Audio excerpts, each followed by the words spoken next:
So what's up mga kamotos, good evening. So naranasan nyo ba o na-experience nyo ba yung ganitong problema sa motor nyo? Ayan, buhayin natin itong si Beta, no? Ayan, so ito si Beta kasi is pag nagbe-brake, so left and right, so dapat makikita natin na nailaw yung brake light. So ganyan, nakita nyo man. Pero itong nasa right side, so wala kayong makikitang signal na magre-red light siya, unlike dito sa isa. So i-check natin siya. Then ito kasi kanina nabuksan ko na to. So nabuksan ko na siya, hindi naman pundido yung ilaw niya, no? Hindi pundido yung brake light since nagana itong ating kaliwa. So hindi siya pundi. So check natin yung kanyang switch dito, yung pinakang main niya dito. Na kapag pinisil mo to, aangat o mati-trigger yung pinakang switch dito para umilaw yung ating brake light. So i-check natin siya. Then bukod dun sa switch, i-check din natin yung wiring. So kukonek lang natin siya, both yung dalawang wire na nakakonekta doon sa switch. Titingnan natin kung pag binuhay ba natin itong motor, then nakatap sa parehas is iilaw yung ating tail light, no?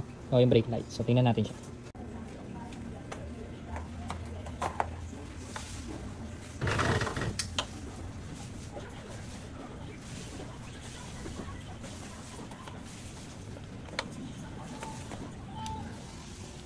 So ito yung switch.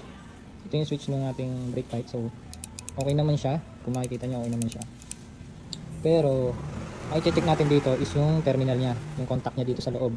Kung madumi ba or malinis, kasi possible sa sobrang tagal nito, so 3 taon na to, is madumi na yung loob nito. So kailangan natin siyang linisin. Then i-try ulit natin kung gagana siya, kung iilaw ba o matitrigger. Pag hindi, switch ang sira. Okay, so check natin. Sa pag-disassemble nito is meron lang siyang pin. Ito, nakita niyo yung pin na yan. So iangat niyo lang siya. So pwede kang gumamit nito, matutulis. Then dahan-dahan lang baka maputol.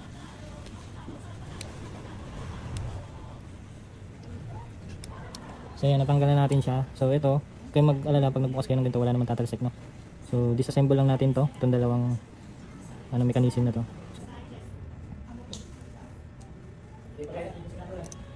So one down. So makikita nyo madumi na. Ayan, madumi na yung contact niya. 2 down. So ito is kikis-kisin na muna natin, no? Lilinisin muna natin.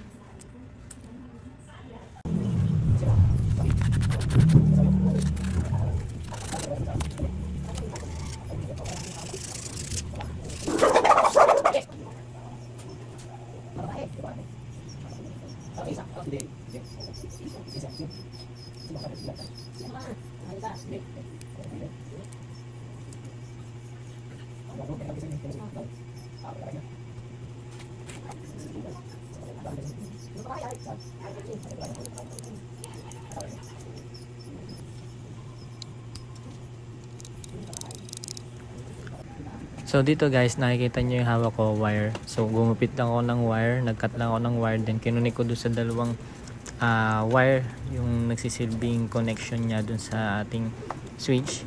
Then nung kinunik ko siya, nakita nyo naman umilaw yung ating brake light.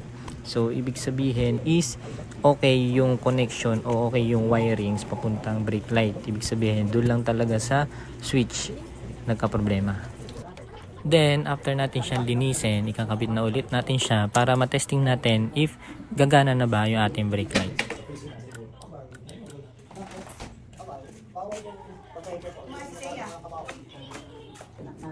As you can see, pag pinisil natin yung brake lights kaliwa kanan is functional naman. So that's all for this night. See you on the road.